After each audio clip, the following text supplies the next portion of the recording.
I used to live here in Marlboro when this used to be Madonna Hall. This place. Yeah. I used to threaten my daughter with bringing her down here because she was so bad. Did you ever think you'd like end up living here? No. No? Never. Do you like it here? Yeah. I love it here. It's honestly a good place. Hello. Hi. Did you forget his phone? Roger's phone. Roger's phone, yeah. Oh, she's what a dope. Okay. Jeez. Thanks, Frank. You need custodial care, of course. I'm if I want to talk. Anyway. Thanks, Ken. All right. Awesome. So you want to state your name for the record? Roger Cooper. Roger Cooper. And when were you born? Birthday? October 22nd, 1945. Oh, really? It's just 2 days after my mom. And then where were you born? I was born in Camden, New Jersey. New Jersey, okay. And then what was your occupation prior to the war? Prior to the war, I was in school. In school? Yeah. When did you how did you end up in the war? Like, explain your process. I dropped out of school and I joined the Army. You joined the Army, okay. Yeah, when I was 17. Wow, okay, so you're super young. Yeah. And when you joined the Army, where were you sent to? I did my basic training was in Fort Dix, Fort Dix? New Okay. Jersey. Close to home? Yeah. I hated that. You wanted to get far away? Yes, I wanted to go away. So you enlisted in the military when you were 17. Yeah. What branch were you enlisted to? Army. The Army. And let's see. When did you rotate out of New Jersey? Let's see, I was in Fort Dix for 2 months. That was in September and October. I was in Fort Dix. And then I went to Washington State, and that was Fort Lewis, Washington, and Tacoma, Washington. Okay, so you're sent out to the west. Yeah, which was great, because now I got to see mountains. I feel like seeing the west is always really cool, you know? While I was at Washington, we went up to Alaska for 30 days. Oh, okay. Slept in a tent, 60 below zero. That was fun. And then when I came back from there, I was in Washington State in Fort Lewis. I was a lifeguard at the lake that they had for enlisted personnel. And then at the pool, they had a big, beautiful pool on base. That's very cool. Yeah. So was that in Washington? Was that your additional training on top of base camp? Yes. Training? Yes. And what did you think about going to fight and serve? How did you even end up in Vietnam? What was your path like? Well, after, let's see, I was a lifeguard until August of 64. Then I went to Korea for a year, and then I come back to Colorado Springs, and then my whole unit in Colorado Springs was shipped to Vietnam. Okay. So I was in that unit, or I volunteered to go into that unit, and then we all went to Vietnam, the whole company. The whole group. And what was your first impression of Vietnam? Was it scary, or what did you think going into it?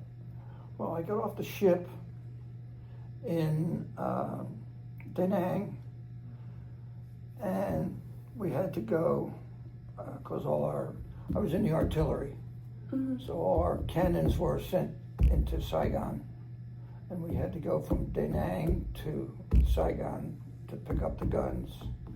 And then we were stationed, I think it was 180 miles northeast of Saigon in a town called Xuan Loc.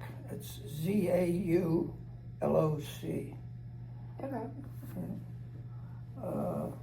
Was that a far venture? Pardon? Was it a far venture to get across? Were you hiking or? We were in the artillery, that was like a self-propelled cannon. It was like a tank with a much bigger gun Yes. than, Okay. than a tank has. Right. So you're traveling in that to Yeah. across Vietnam. Yeah. When you got there, was it like what was your like first like reaction or like first encounter with the actual war? The first encounter was probably one night.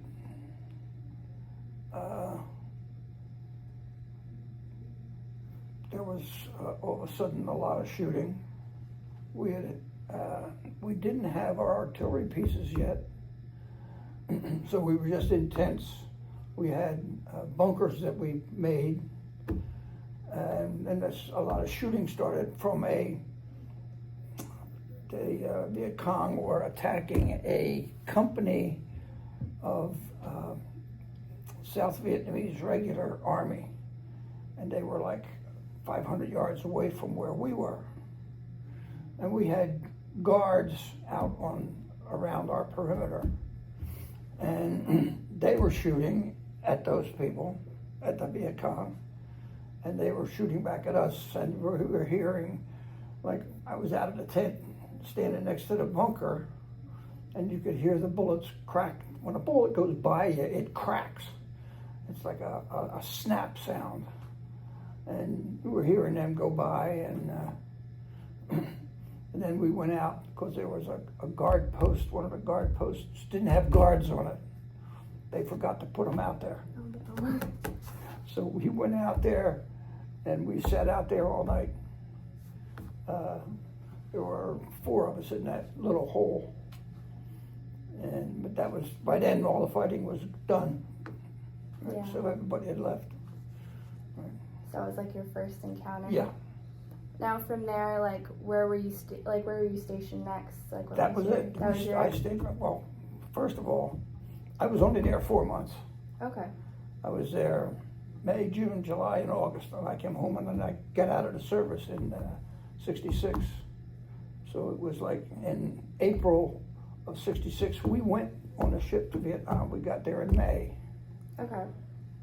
And I was there May, June, July, and August. 4 months. So 4 months. What were like the living conditions like while you were staying there? Terrible. Terrible. I can We imagine. were in tents, and it was like, I think it was right in the beginning or maybe at the end of the monsoon season. Okay. So there was a lot of rain, there was a lot of mud, and the ground in Vietnam was like a red clay, and it got on your boots, and it was terrible trying to get it off. But you were always walking around in the mud Yeah. because it rained all the time. I mean, it rained so hard, like if you were here, you wouldn't be able to see the house on the other side of the street because it was raining so hard, and it would rain like that for 5 days. So how did you deal with the rain? What was your were you guys constantly under tents, or were you out going to no, posts? if you had to go out of the tent, you had a poncho, which was useless. It was like wearing a plastic bag. But it was, you were wet all the time. Yeah.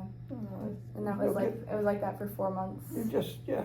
Well, no, I mean, there were some good days when it was, it was sunny and warm. Mm-hmm. And Vietnam is a beautiful country. Yeah. It's like, as far as the country, I mean, I wish I was there without the war, because it was a beautiful country. It's unfortunate. Yeah. That was really good. Unfortunately. Yeah, unfortunately that was not the case. Let's see. How long, what was your daily life like? Was there a lot of downtime? When were your shifts? What were you up to? We were, our company of artillery, Mm-hmm. we were awake all night because we were firing every 5 minutes on the Ho Chi Minh Trail. Okay. So we would do that from midnight until 6 in the morning. Every 5 minutes you were firing the gun firing these onto that Ho Chi Minh Trail. So you didn't get any sleep at night, and if you happened to be, because there was like 4 of us on the gun at night, and then 4 guys during the day. So if you were trying to sleep at night, it was those guns going off all night. You know, it was kind of, and you got used to it, so that, you know, once you went to bed, you didn't hear it anymore. And if there was a different sound, that would wake you up. Like if like a mortar or something would come into the compound, that would wake you up because it was a different sound. Yeah. You're not used to that. You know, if somebody starts shooting, that's different. That would wake you up. That makes sense. And then you go hide. Well, so like did you take mostly like night shifts and work during the night? Since I was the younger, and my chief of section was an older guy. He was a sergeant. I was like a corporal. Mm-hmm. And so I had the night shift. I would be out there from midnight till 6 in the morning. Yep. And then he would come on till 6 to noon, and then somebody else would be on from noon to 6, and then so on. It's like 6-hour shifts. Yeah. So it's pretty 6 to 8, maybe 12-hour shifts. Okay. Let's see. What was like your opinion on the Vietnamese and like the North Vietnam Army at the time? And like now? Like what were your experiences with them? Like what did you learn from them? Well, I didn't have much contact with the Vietnamese people. We were out in the boonies. There was only a little village, so we didn't have much contact with them. You were walking by and you'd stop and they'd talk to people. They couldn't talk much English, but yeah. You kind of felt bad for the people that were around there. Mm-hmm. The houses that they lived in, I mean, coming from America and going to a third world country, you know, being 19 years old, I mean, I'd never seen that before. Yeah. So it was very big culture shock. Okay. Not for me, it wasn't, because I had already spent a year in Korea, and seeing that in Korea. Yeah. But when I got to Vietnam, I was surprised because most of the roads in Korea were dirt. Mm-hmm. And when I got to Vietnam, all the roads were paved. It was like they were like 50 years ahead of Korea. Yet they were still behind. But yet, you know, they were behind what we are used to here in this country. But, you know, and the people were, how can you say, getting by. I mean, they weren't starving, but they were hungry. I mean, they were eating rice and stuff and cabbage, and, you know, it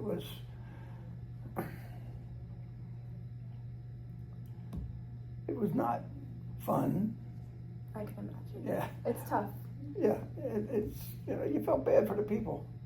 Yeah, it's definitely like a very humanizing experience when you see like both sides, that's for sure. And when you were living there, like in Vietnam, like what was like the food situation like?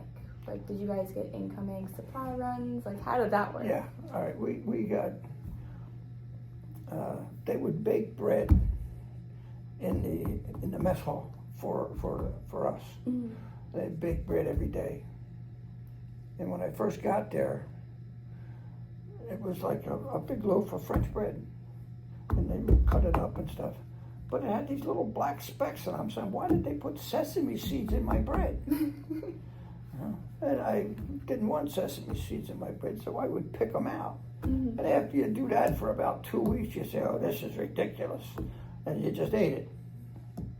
But then I found out after 3 or 4 weeks that those sesame seeds had legs.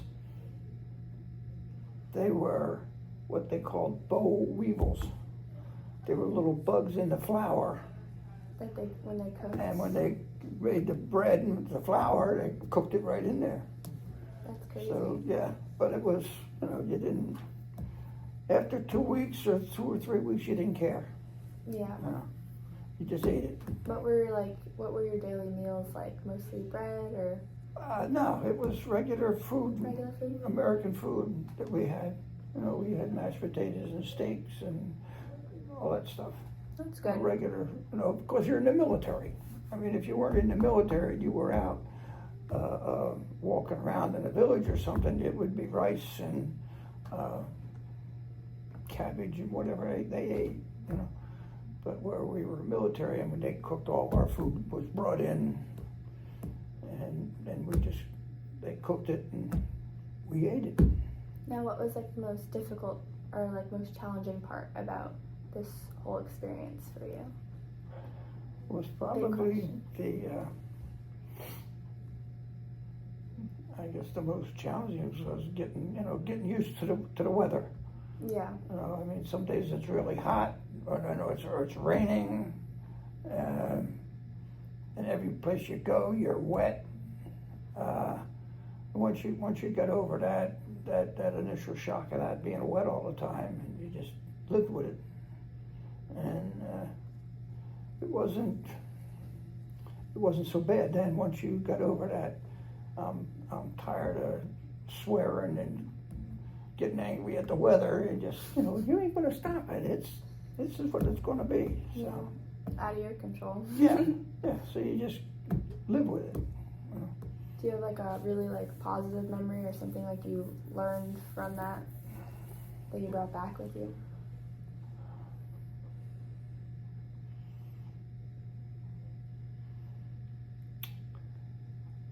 Rewarding memories. Well, remember I got it. It was that it's not so bad living in this country. Yeah. All right. It's not. There's a lot of good things about the U.S. Yes, I mean it was the one thing, like the difference, like from Korea to Vietnam. Korea in the summertime smelled bad, but Vietnam wasn't. Right?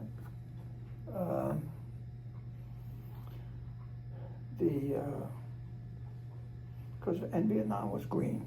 Oh, it was so green. Beautiful country. Yes. And where we were, you could see mountains off in the distance and stuff.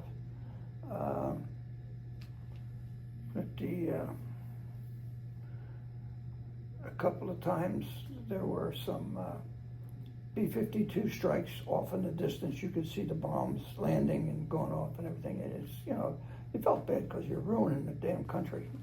Yeah. Other than that, it was an experience that gave me nightmares for a few months after I got home.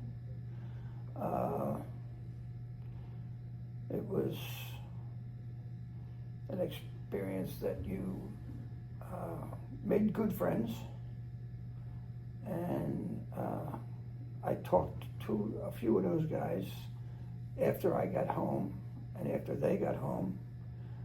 We conversed a few times, for a few months, and then it's kind of get on with your life, go get a job, go to school, whatever you were doing, and you kind of forgot about it. Tried to anyway. Yeah. Did any of your friends die in the war? Yeah. Many? No, because we were in the artillery, so we didn't get, we were 27 miles was how far my gun could shoot away. Mm-hmm. So from any real action, we were 27 miles away. Like I said, we got attacked a couple of times, and it wasn't too bad. And then we had to go out on missions because we were following the 173rd Airborne, and whenever they went out on missions, we were following them. On land. And we were what we called support of the 173rd Airborne. Okay. Now, what was the name of your division or? It was the 32nd Artillery. 32nd Artillery. And we were attached to, I think it was I Corps Command. Okay. So, like, when you were talking about, like, your transition back to life in the U.S., what was that like for you? Where did you go after? Well, when I came home, I came from Vietnam on an airplane. Mm-hmm. I went to Guam, and then from Guam to Hawaii, And then from Hawaii was a long flight because it was all the way from Hawaii to New Jersey. And these were all on commercial airlines. So it wasn't a military plane you were on and everything. So we had stewardesses and stuff. Mm-hmm. But,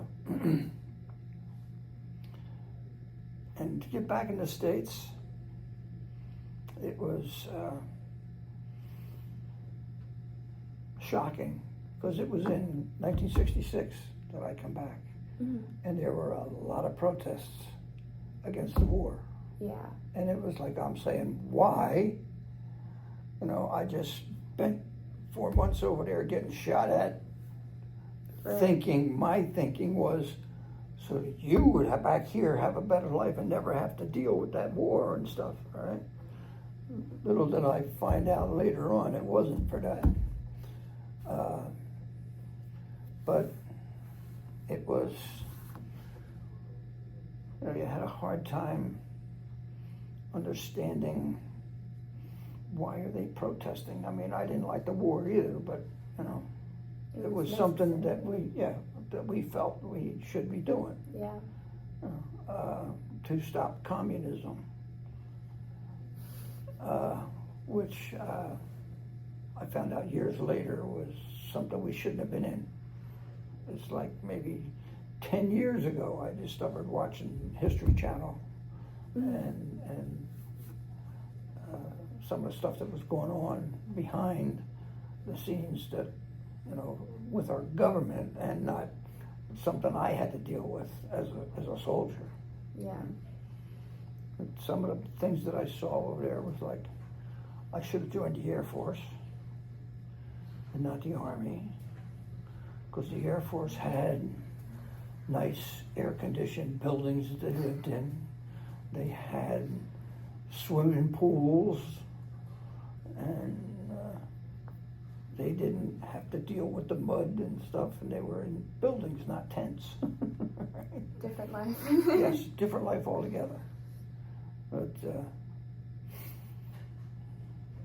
it was getting used to being back in the States was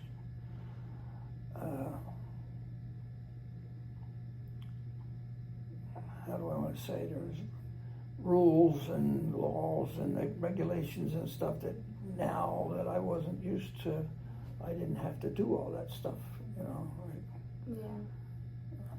in the war, it's kind of like you just do, and there was no thinking about what the consequences are going to be. You just do it, and there was no policeman around to arrest you because you were speeding or something. You just, so that was a kind of a shock getting used to it.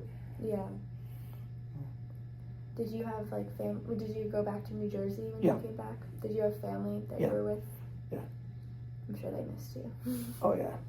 Well, my father was in the Navy, so he was in the Second World War. Okay. And then my mother was all upset when I joined the Army. And then when I volunteered to go to Vietnam, she was really crazy. But most of my friends, I had a few friends that were, a couple of friends were Marines, another couple of friends joined the Air Force, and and then I met one guy that I went to school with. I met him I found out that he was in Vietnam, and we got together a couple of times because we weren't that far apart. So that was fun, you know, seeing somebody that you went to school with. You know? Yeah.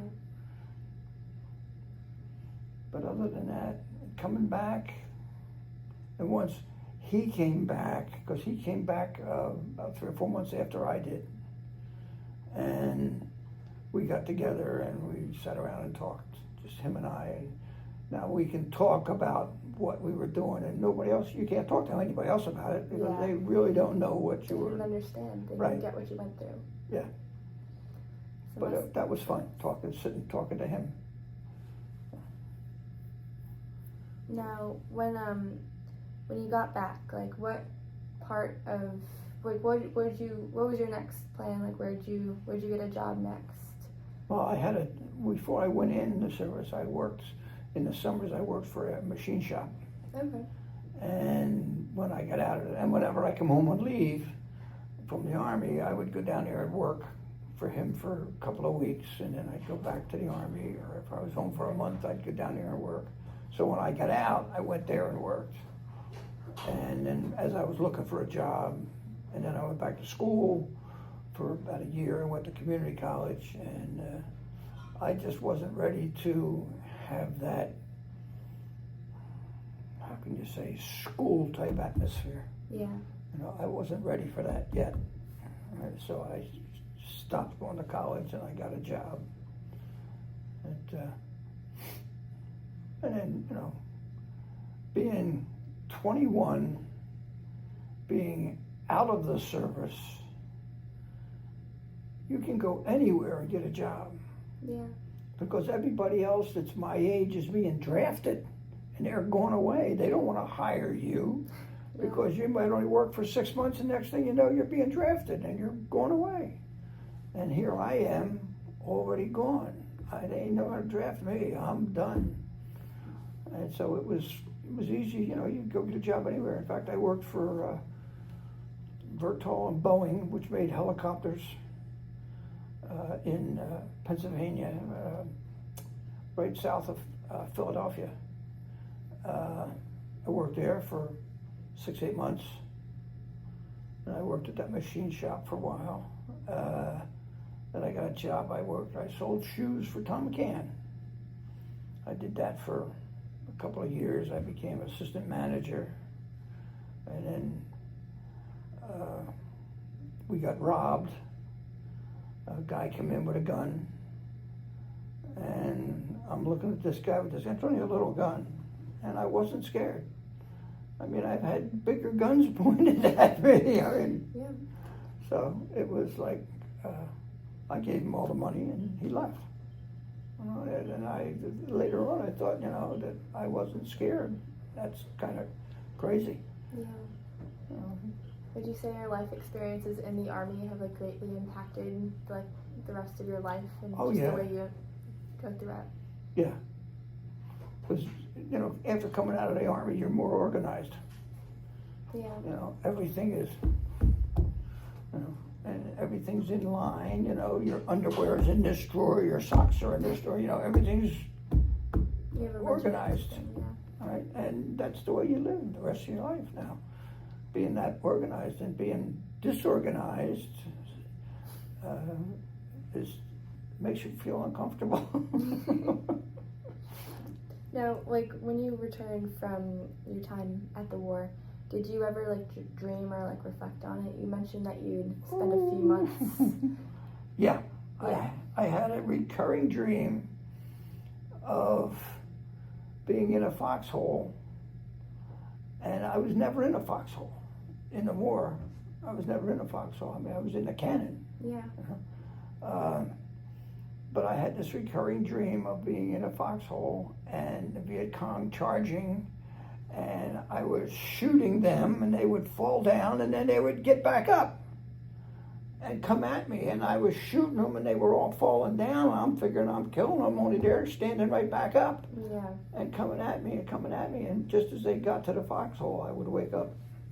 It sounds really scary. Yeah. Do you still struggle with those No. dreams? No. No. Do you have any like negative thoughts towards like anything that happened in the war, like that have affected like your memories of it? I got really angry when I found out that on watching the History Channel, Mm-hmm. and they were doing a thing on Vietnam, and I found out that Ho Chi Minh wrote our president 7 letters asking him for help when the French were trying to take over Vietnam. And the CIA kept the letters from the president. That was very disturbing. And, you know, we didn't have to be in that war with North Vietnam and the Chinese, if they had sold the letters and we had helped him against the French, that would have been all one country. It wouldn't have been North Vietnam and South Vietnam, right? And it would have changed a lot. It's crazy how like one person's actions could just fully affect the whole war. Yeah. Now, do you ever think back like as 50 years later or 50 plus years later, right? You were 21 when you left. When I got home, my 21st birthday was here in the States. So do you ever think about like what you would have changed, like if there was something that would have gone differently? No. No regrets? No. Well, when I left, I was only there 4 months. Mm-hmm. And the people that I left there, I had a lot of, survivor guilt. Because I left and they're still over there. They're going to be over there for 8 more months. And they're going to be fighting the war and everything for 8 more months. I'm home. Yeah. I'm watching this stuff on TV. And I'm listening to the protesters and stuff, and I didn't agree. I mean, then, later on, after I was home for a few years, it was like these guys are burning their draft cards, and I said, "You are the smart ones, right? That you didn't go over there. You burned your draft card and went to Canada. You were the smart ones." I was disillusioned that I was going over there fighting communism and to keep communism from taking over another country or something. So that was my American thing. Yeah. Do you agree with your choices as a 17-year-old? Do you regret dropping out of high school? No, because I finished high school when I was in the service, and I went to college for a year. Yeah. Did you ever finish getting your degree? No,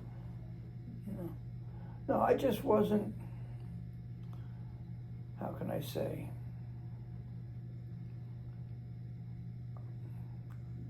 after I got out of the service, I had had enough of that, the strictness of when you're in school, you've got to study and you've got to do this and you've got to, well, I had had enough of that in the service. Yeah. And I just wasn't ready to go back to school and do it all over again like that. And I just... It's a lot to get into that school mindset again and to start learning. Now, have you ever been back to Vietnam since the war? No. I have thought about it and I've wanted to go back, but I just haven't had a chance or the time. And I've always wanted to go back to Korea also, but I never got back? No. What do you think of it now, or I guess both Korea and Vietnam? What are your opinions on it? I know Vietnam definitely has a... Well, I just had somebody went back, one of the people that used to work here, his wife was a travel agent, and they went back, they went to Vietnam, they went to Cambodia, and where else did they? I think they said they went to Thailand. And I asked him, when he went, I asked him if he'd bring me back a Buddha. Yeah. Just a small little Buddha statue. Mm-hmm. Right? Because I remember being when I was in Korea, I would take tours going into Seoul and stuff. Mm-hmm. And I took a tour and we went into this Buddhist temple. And you weren't allowed to take pictures, and I did anyway. But the pictures that I got were, I'm just holding my camera here and snapping pictures as I'm walking around, and they weren't good pictures. They were from here down to the Buddha. I didn't get the head of the Buddha or anything. Yeah. And it was, I said, well, that was a big waste of time. But I don't know.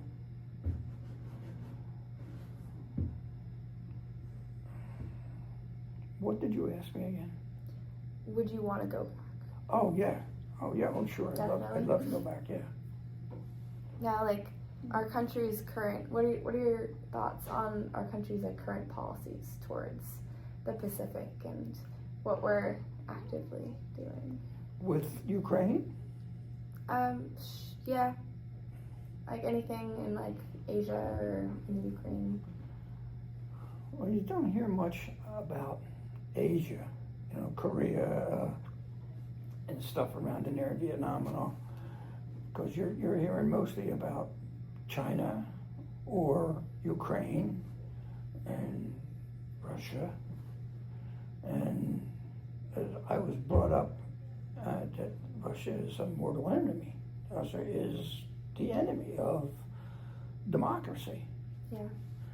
And but communism, true communism, is very good for those people, for Vietnam, for Korea, and for them, because they're starving over there, right? And if you have communism, would feed all those people. Those are people. True communism, not the knuckleheads in North Korea. Yeah. But true communism was good for those people because the state helped everybody, supposedly. Yeah. You know, but it doesn't work out that way. At least that's what we think. Yeah. You know, and I always said, you know, communism would be good for those people over there because everybody would be getting fed. Everybody would have a place to live, and they would, you know, but it just doesn't work that way. Yeah, communism seems like a great idea on paper. Yes. And it seems like it'd be a perfect way to solve a lot of problems. Right. Unfortunately, like you said, it's not that way. No. It's not the case. No, because you got, you know, Kim Jong-un in North Korea. Yep. You know, he's a knucklehead. It's much more than knucklehead. Right. And, you know, he shot his cousin because his cousin left the country. He had his cousin killed. Yeah. It's ridiculous. It's abuse of power. Yeah. And, you know, and Putin's trying to do the same thing. And what really disturbs me is we've got a president that thinks Putin is the greatest thing that's happened since Spam. You know, where have you been all these years that Russia has been against us and during the war and everything, the Second World War and all? Now, what have you been doing that you're friends with him? I mean, Truly fascinating. yeah. Yeah. Yeah, we at breakfast we get into arguments. One of the guys he listens to Fox News all the time, and he is a Trump supporter. Right? I sat and I listened to the first impeachment from 10 o'clock in the morning until 5 o'clock at night when it went off. Every day through that whole impeachment, I listened to every word that was said. Right? And I would watch, when it was all over, then I would watch, like at 8 o'clock, I would watch Tucker Carlson from Fox News and see what he'd have to say about the impeachment proceedings. And I listened to it, so I know what was said. Yeah. Now I'm listening to Tucker Carlson and I'm going, that's not what they said. So after he was over, at 9 o'clock I had to listen to Rachel Maddow on MSNBC. Yeah. And I had both worlds. I mean, this guy is lying his teeth off, and Rachel is giving you true exactly what happened, and I know that she's telling the truth because I watched it all. Yeah. And it's very what is going on now, and I have friends that are Trump supporters, and I had my friend in California, and he's a Marine, ex-Marine, and he hung up on me one day because we were talking about Trump, and I don't believe anything that Trump's doing. I'm trying to tell him that, this is a guy that's filed bankruptcy 6 damn times. How can how you expect this idiot to run the country? And so he hung up on me. A couple of months later, he called me back. So we talked. Yeah. But the other guy down in Texas, that's a Trump supporter. Naturally, being in Texas, they all think Trump is the greatest thing that's happened. True. And I asked him, what do you think of Kennedy? What he's doing for the measles outbreak? What do you think about that? And he said, well, I asked him if it was, he's in East Texas, and the outbreak of measles in West Texas. Yeah. That's probably about, it's like being here and going to New Jersey. Yeah, it's like on the other side of the planet. Yeah. He said, no, everybody that's around here and as friends of mine that I know, we've all got the vaccination against measles. So we're not worried about it. We've all had the vaccination.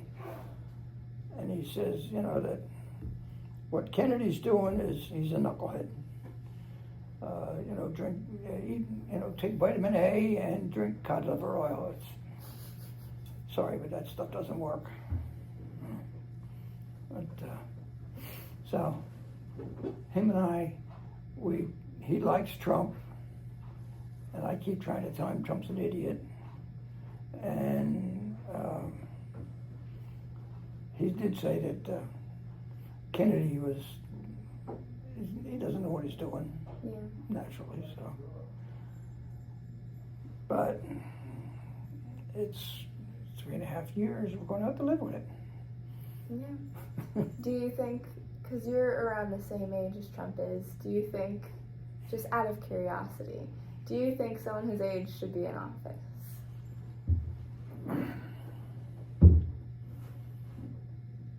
Yeah, they have, if they're, how can I say? See, when I was a teenager and Kennedy was president, all right, I was in the service when Kennedy was killed. Yeah. And I was very nervous when that happened, because I figured we were going to war. I spent 3 days sitting on behind an airplane on the runway with all my bags packed and everything, getting ready to go wherever we're going to go in the world. Mm-hmm. And then they just said it was all over and everybody went back. But it's being a lot of your senators and congressmen are people that are in their 80s. Yeah. They're 80, 85. They lived through a lot of Yeah, it's different time to events. go home. I don't think that people that are in their 80s should be in those positions. They should have, at 85, they should have to get out, and, re-elect somebody else. I mean, you have to have elections and stuff, and like I'm worried now, who the Democrats going to get to run against Trump? Yeah. Because Trump's going to run again, even though he can't. He says he is. He thinks he is. Yeah. Now, any future messages that you want to leave to future generations listening to this interview? If you read about this in history, don't pay attention. Why would you say that? Well, because most of it's going to be lies, and if you're going to have to really sit down and listen to it and pay attention to it to realize that it's, this guy is an idiot, and this is a lot of lies and stuff and a lot of things they're doing wrong, and it's like Rachel Maddow said, she had a segment on, it just said, oops. And we're firing all these people. Oops, oh no, we can't do that. Oops, we made a mistake. They got to come back. Now they can't find them. Yeah. It's crazy, that our country has come to this. It's true. It's come a long way from when you were 21, that's for sure. Yeah. No, I never listened to politics. I never paid attention to politics when I came out of the service. So I was 21 and stuff. I didn't care. CNN, I really got angry at CNN. They had I think they were in Vietnam. And there's a guy, they're standing talking to this guy in the square or someplace, right? And this general or something picks up a gun and shot this guy in the head, right on camera. This is all on camera. And it just blew this guy's brains out, boom, and walked away. And it was like, CNN's showing this. So the whole thing, they didn't stop it halfway through or anything, they showed the whole thing. And I had only been back from Vietnam, I don't know, 6 or 8 months maybe, maybe a year at the most. And it seemed like every time I sat down, and if I turned CNN on, here is this guy getting shot. And I'm going, Jesus, will you stop? I mean, you've killed this guy 50 times that I've seen it. It's enough. Yeah. So at that point, I never watched CNN again. It just got me so angry that they kept showing this and showing it and showing it. It's like, what are you trying to prove by showing this? You know, the stuff like this happened every day over there. You know, you can't. They summarized the war with one video clip. It was ridiculous, and I still to this day I won't watch CNN. They had me so angry over that. Yeah. What would you say about, or can you say anything about like the legacy of the Vietnam War veterans? It doesn't seem to be any legacy.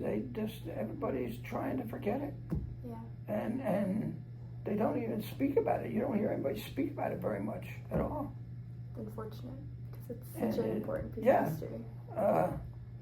I feel bad that I never went down to the wall to see the wall.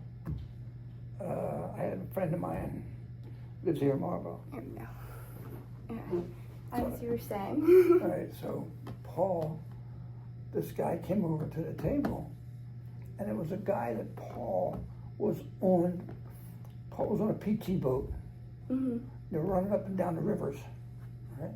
And Paul said the last time I saw this guy, the boat got hit with a mortar, and this guy was flying off the other side of the boat, and I was going off this side of the boat. And he said, "That's the last time I saw that guy. I figured he was dead." That's crazy. And Paul says, "Now here he is." Standing. And it was like a big family reunion, hugging and everything, and crying and where you been and all this.